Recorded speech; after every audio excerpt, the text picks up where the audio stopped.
Shalom saudara-saudara, hari ini damai sejahtera sukacita dan harapan saya saudara-saudara selalu diberkati dan dalam perlindungan Tuhan. Hari ini saya akan membagikan firman Tuhan. Mari kita tundukkan kepala. Allah kuasa.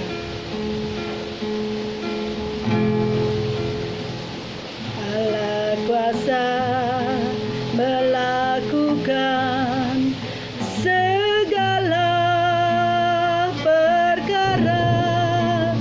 Allahku maha kuasa. Dia ciptakan keisi dunia, atur segala masa. Allahku maha kuasa. Bapa kami yang ada di dalam surga, kami percaya Tuhan Engkau berkuasa atas segala isi dunia ini Tuhan. Kami percaya Tuhan hadirat-Mu hadir di tengah-tengah kami saat ini. Urapi hamba-Mu Tuhan untuk menyampaikan firman Tuhan dan isi hati-Mu Tuhan. Tutup bungkus kami dengan kuasa darah-Mu Yesus. Kami percaya mujizat boleh terjadi di dalam kehidupan kami. Di dalam nama Tuhan Yesus Kristus Allah Bapa kami yang hidup dan Roh Kudus. Amin. Hari ini saya akan membagikan firman Tuhan di kitab 2 Korintus 3 ayat 18. Dan kita semua mencerminkan kemuliaan Tuhan dengan muka yang tidak berselubung, dan karena kemuliaan itu datangnya dari Tuhan yang adalah Roh, maka kita diubah menjadi serupa dengan gambarannya dalam kemuliaan yang semakin besar. Saat ini kita mengarahkan pandangan kita hanya kepada Tuhan Yesus. Jadi saudara-saudara, mujizat akan terjadi. Lihatlah bagaimana apa yang terjadi di dalam kisah Petrus, murid Tuhan Yesus, pada saat dia naik ke atas perahu bersama teman-temannya, bersama murid-murid Tuhan Yesus yang lain. Dan mereka melihat, saat mereka melihat Tuhan Yesus berjalan di atas air. Di sini dikatakan datangnya dan kemuliaan itu datangnya dari Tuhan dan yang adalah Roh. Maka kita diubah menjadi serupa gambaran. Jadi Tuhan mau kita menjadi serupa gambarannya. Dan bagaimana untuk mencapai itu semua? Hidup kita hanya bersandar pada Tuhan. Kita jangan melihat apa yang ada di depan. Hilangkan rasa kekhawatiran, kecemasan dan ketakutan. Tapi kita melihat bagaimana pekerjaan Tuhan atas kehidupan kita di balik layar. Tuhan punya rencana dari setiap anak-anaknya masing-masing berbeda. Tetapi Tuhan mau pandangan kita hanya fokus pada Tuhan. Jangan bimbang, jangan meragukan kasih Tuhan. Saya akan mengambil cerita di kitab Matius 14 ayat 22 sampai 33. Di sini diceritakan bagaimana Yesus berjalan di atas air dan murid-muridnya melihat. Dan mereka merasa kaget dan mereka menyangka itu hantu. Saya akan bacakan ya, saudara-saudara. Sesudah itu Yesus segera memerintahkan murid-muridnya naik ke perahu dan mendahuluinya ke seberang. Sementara itu ia menyuruh orang banyak pulang. Dan setelah orang banyak itu disuruhnya pulang, Yesus naik ke atas bukit untuk berdoa seorang diri. Ketika hari sudah malam sendirian di situ. Perahu murid-muridnya sudah beberapa mil jauhnya dari pantai dan diombang-ambingkan gelombang karena angin sakal. Kira-kira jam 3 malam datanglah Yesus kepada mereka berjalan di atas air.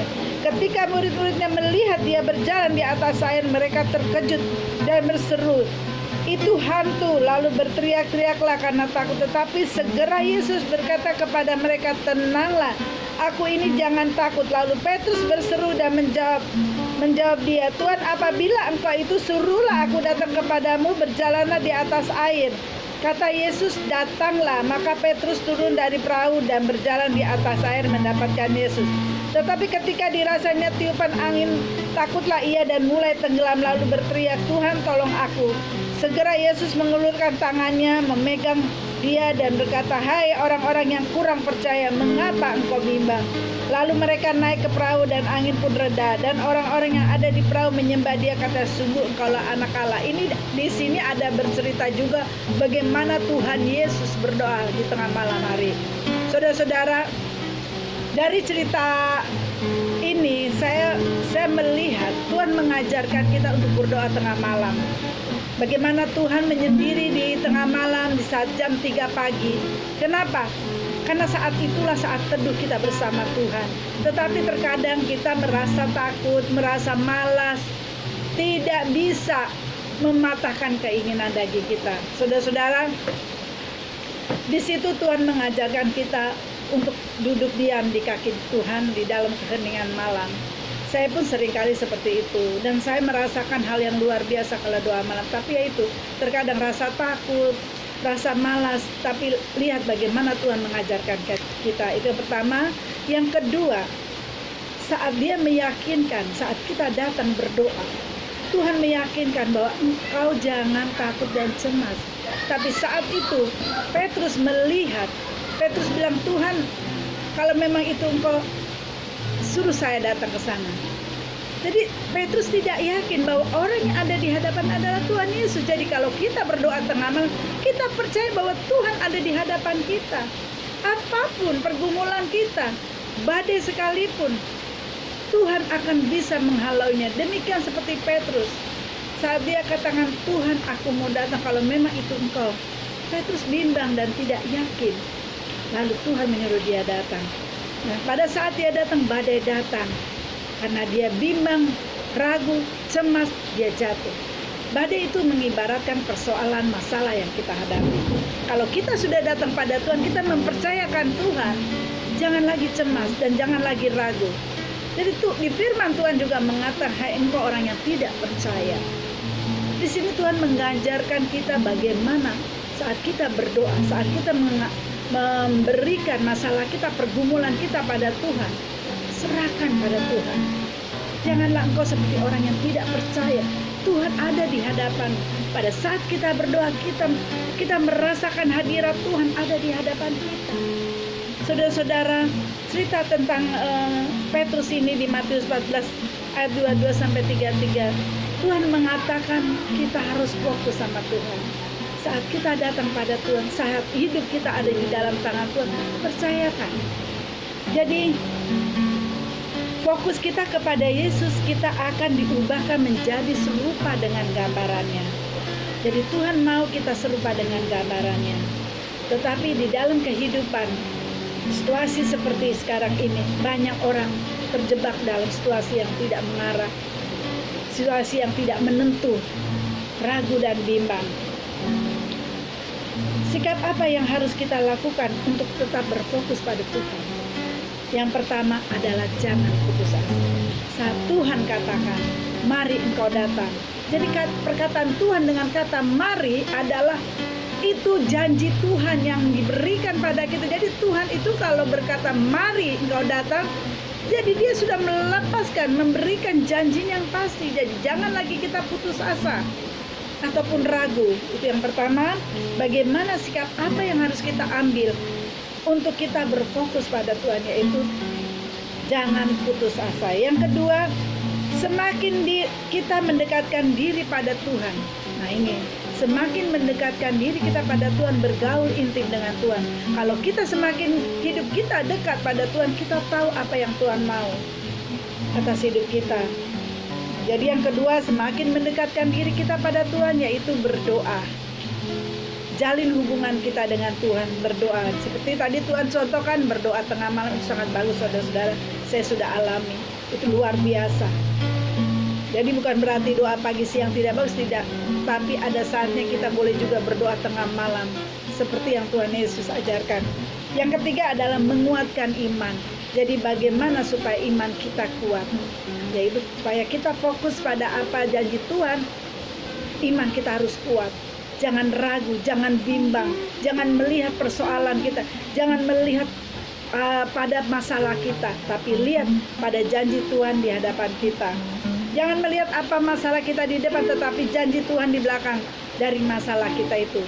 Karena Tuhan tahu rencananya yang indah bagi setiap anak-anaknya. Yang keempat adalah tetap bersyukur kepada Tuhan. Nah ini, Tetap bersyukur dalam kondisi apapun. Engkau sakit, engkau dalam pergumulan, tetap bersyukur. Tuhan, terima kasih, aku boleh melalui semua ini. Aku bersyukur Tuhan, aku masih bisa hidup, masih bisa bernapas. Saudara-saudara, pernahkah kita mengucap syukur sama Tuhan setiap hari atas apa yang Tuhan berikan dalam hidup kita? Nafas hidup, kita bangun masih bisa melihat keluarga kita. Kita bangun masih bisa bernafas.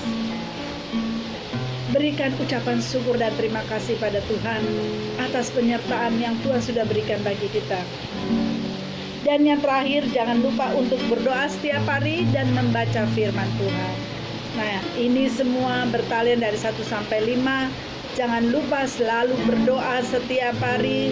Adakan mesbah doa bersama keluarga, membaca firman Tuhan. Saya percaya bila hal ini saudara-saudara lakukan, saudara-saudara akan menjadi serupa gambaran Tuhan, dan saudara-saudara akan mengerti rencana Tuhan untuk hidupmu. Untuk itu saya percaya firman singkat yang saya bisa sampaikan menjadi kekuatan bagi setiap saudara di tengah pandemi ini. Harapan dan pandangan kita hanya fokus kepada Tuhan. Jangan pernah fokus pada masalah.